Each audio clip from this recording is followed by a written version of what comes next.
Sonando, Ansasana, etc. And then dreams.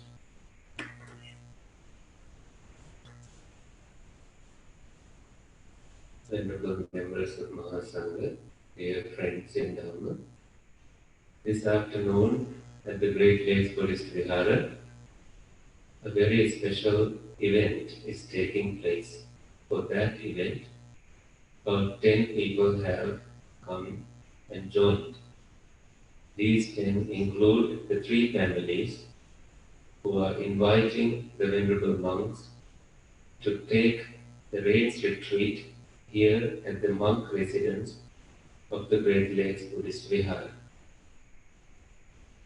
So this moment is a time for us to learn a little bit about the rains retreat tradition, and this has been already done by Bhante Sarananda in Sinhalese language. So my duty is now to go into details in English for those who are interested in the subject. I know for a fact that two lay people, but one in this community, a non-Sri Lankan, and also a friend of mine from Illinois, a Nepalese Buddhist, they are also taking the rains retreat just like monks do. They made their time and they are inspired by this tradition to try the rains retreat in a lay people's way, not exactly the monastic way, and they have contacted me to ask advice and instructions on how to proceed. So I'm also delightfully supporting them, and as they are our Kalyana Mitras, our spiritual friends, we support each other in our Dhamma path. So let me begin with explaining to you the beginning of the rains retreat tradition in the Buddha's days. When there were more than 1,000 monks at the time of the Buddha advised them to go in every direction for the benefit of human beings and divine beings. And as monks started journeying like this in every place, many people were inspired and they joined the Buddhist order, which means they became monks. So there were a multitude of monks, and early mornings they would go on Pindapata, receive the food, come back and dwell in forest places, or in shelters, temporary shelters or permanent ones, and they dedicate their time for meditation. But they were also continuously traveling. They don't stay in one place like we do now. And this tradition of staying in one place for 3 months predates the Buddha. This is not started by the Buddha. Any mendicant those days who have dedicated to an ascetic life, when the wet season comes, they stop traveling. They don't go from one place to another because they have compassion for all beings, including the little insects who come out from the earth during the wet season. If hundreds of monks travel in one direction, they can see that those little beings are harmed. So they abstain from traveling in the wet season. When this was brought to the Buddha, he also took this seriously and he instructed the Venerable monks to follow as those mendicants. And then a request came from the king because it was also the Asala season, the festival season. A little bit before that, there were festivals and all kinds of entertainment events. People are busy. And the king said, could you begin it on the lunar day the full moon day on Aswala month. And the Buddha listened, because the Buddha himself said, Anujanami Bhikkhave Rajana Anuvartito. If the king says, you follow it. Which means follow the rules of that country. And monks began spending 3 months in one place, and then people again complained. They said, these monks are living in one place like pigs. They don't do anything. They don't teach us. Which point? The Buddha said, monks, you practice yourself, also you instruct others, you teach others. So monks then began teaching. So this kind of built a relationship between the laity and the monastics. The lay people in turn began taking care of monks, supporting them with the requisites, and looking after the monasteries. So this is also a festive season for lay people, because perhaps it follows right after a festive season in India. And what people do in Sri Lanka is, when they have made the invitation, they organize a series of Dhamma talks, inviting popular monks to come. And hundreds of people come to temples wearing white clothes to listen to these talks given by venerable monks. So people get inspired and do more in their spiritual path. So the monks are supported spiritually and with their requisites, and also lay people in turn are supported by monks with Dhamma. And now, Va's invitation came at the time of the Buddha. Wealthy people like Visakha, Anathapindika, or anybody who feels like they are able to afford the venerable monks during the 3 seasons, 3 months, they would invite the venerable monks to observe the rains in a residence nearby, and they look after these monks. There is one incident where Veranjan, the Brahmin, forgot that he made this invitation, and the monks went without food for 3 months. The Buddha's attendant monk, Venerable Ananda, said, let's abandon this place and go to another place. The Buddha didn't do so. He said, let's feed on whatever we find. Basically, all they had was the chickpeas, which they usually feed the horses in India.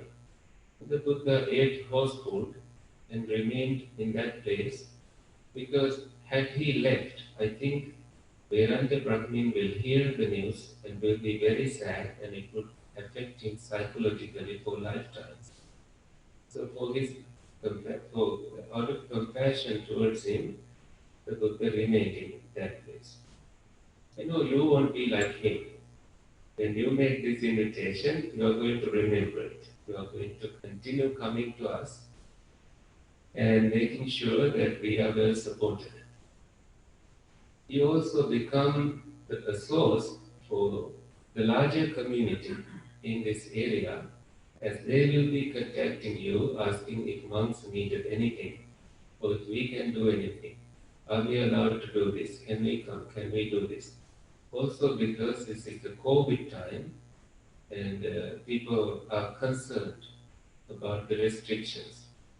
So it is good we have about 10 or 11 people, and you all are wearing masks. And I think we are that way following the rules laid by the governor in Michigan. To keep the numbers down, we don't want any of our community members to contact the disease and become a source of spreading germs. Anyway, back to the rains season. There is also another story. When monks were journeying, rain came before they thought.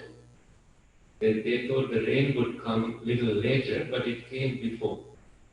So monks had to stay in one place. They were journeying to see the Buddha, but they couldn't make it.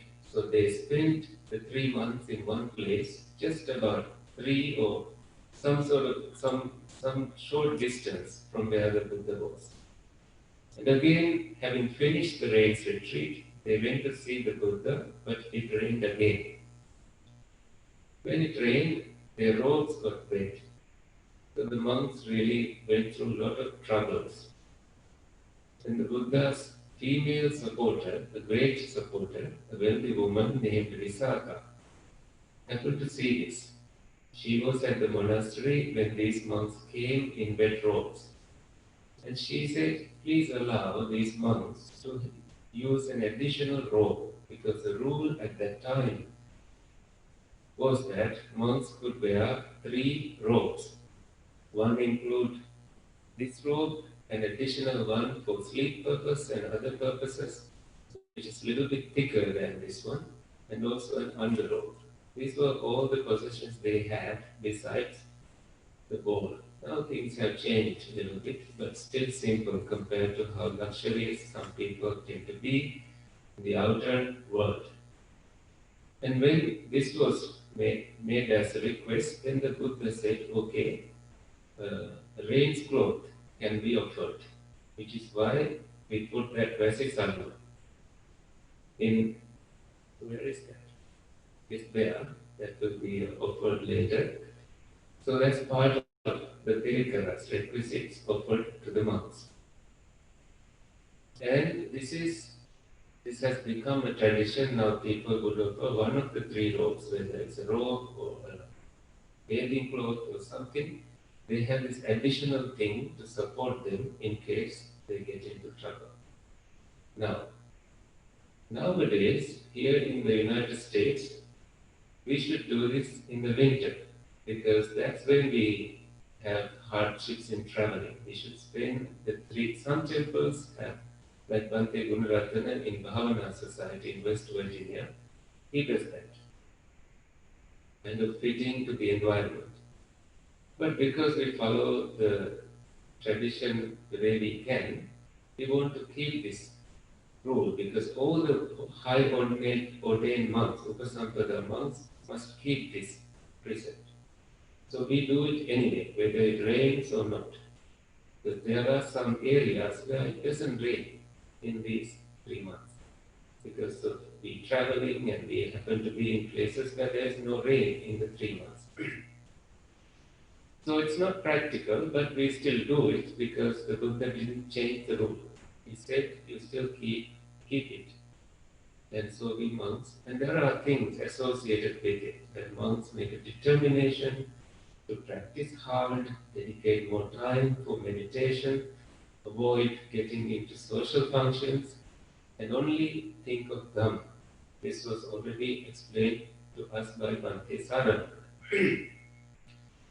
Lay people also give up certain things. They give up meat, eating meat, they give up alcohol, they also give up sort of other practices that would harm themselves. So smoking has been given up by some people. With that, they feel like they are also sacrificing something towards their spiritual path. Not only that, they keep 8 precepts or 10 precepts through the entire 3 months. They also find happiness in it. And this happiness is so precious, because you can only get it by doing this something, and even participating in something like this over the 3 months' time. In Christian tradition, they have something called Christian Lent. So people tend to say this is like Buddhist Lent. In Christian tradition, starting from Ash Wednesday, ending with Easter Sunday, over 6 months, 6 weeks actually, they have a religious observance. This also is done by other faith traditions, but our goals are slightly different. Our goal altogether is to do something in such a way that it supports our final goal of eliminating all suffering. Because our goals being different, we follow our goal and we do it over 3 months. starting from the full moon tomorrow and ending after 3 months, we will observe the rains rule and we will end it with complete dedication. That is our determination, which is a personal one. And monks come together every fortnight, and there is something called confessing. When they don't say the mistakes they have done, they say, maybe I did some mistakes, and I'm confessing it in front of you, and you may also confess yours, and altogether we purify our minds, which is a very important thing psychologically when you are following closely the Dhamma path. And at the end of the 3 months, now that they have ended the rains, and there is a robe season, Chivaramasa. That goes over 1 month. That's when monks begin participating in each temple in the neighboring states, and we become a source of strength and support to people over there. In that season, there is a Katina robe prepared, and Katina means something strong. The frame on which the robe is laid, that is called Katina. So the merits also that is gained by offering a Katina robe is quite very strong. That is why Katina is a special event for all of us, because we have heard many benefits of it. A significant story that I will end with today comes from the Buddha's time, from Venerable Nagita, who has become a monk because he offered a Katina robe in a previous Buddha's time, in Buddha Vipassa's time. And for many eons, as a result of doing that, he became the universal monarch 34 times and enjoyed heavenly rewards uncountable times, and was only born in comfortable families for many years because of offering a Katina robe with such determination. When your mind is so purely dedicated for Dhamma for 3 months, your mind is prepared for such an offering. Because of the merits generated by that, you can enjoy it as long as you remain in samsara, being born again and again. Knowing this, the Buddha invited all the monks. Mostly all the monks were arahants, and he invited them to Anotatta lake and asked if there is anyone who has done such a significant event that led them to enjoying heavenly bliss for so many years, come forward and explain. All the monks were silent, but Venerable Nagita, he came forward and he uttered his verses, explaining how he did that, when it occurred, and as a result, how he was able to become a monk, become a Chatupattisambhida monk, a monk with 4 expertise, Artha, Dharma, Nirutti, and Patibhana. That they know the Dhamma, they know the meaning of it, they are able to give explanations, and they also have the ability to re-say it with, in such a way that people understand. I think we all are in that same path as we are. We happen to be in the samsara together. It is our responsibility to support each other that way, in a way that eliminates any defiled states of our mind. By doing that, we will improve, we will develop, we will learn, and we will become good spiritual friends within the frame of our engagement with the monastery. I think that that is good enough. We have more days coming, as we will be doing a Dhamma talk on Sundays, and we have sutra discussions happening as usual on Mondays, guided meditations on Wednesdays, and also a meditation in Sinhalese language done on Fridays. And likewise, there will be other small events happening here. So I will conclude there that may this great merit-making event lead you towards happiness of Nibbana. Sadhu, sadhu, sadhu. So the monks will be blessing you with the Karnimetta Sutta. Namo tassa bhagavato arahato samma sambuddhassa